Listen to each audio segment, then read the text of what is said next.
まもなく4番線に関空奇襲時開の大阪方面行きが8両で入ります。危険ですからホームの内側にお下がりください。足元の三角印1番から8番で2列に並んでお待ちください。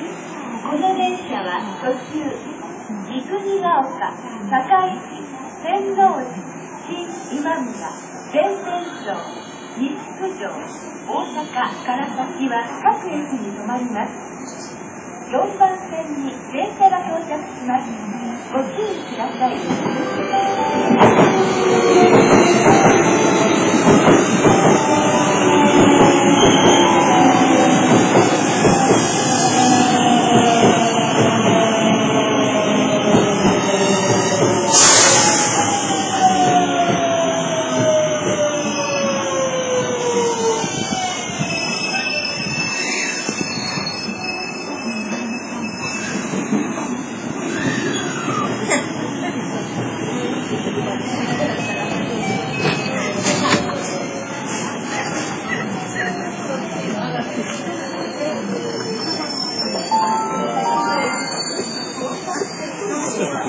韓国西部快速の大阪方面行き、次は三国ヶ丘に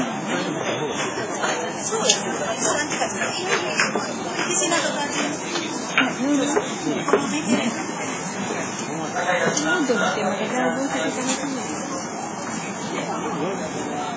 まります。新ルートわかんない。確かに。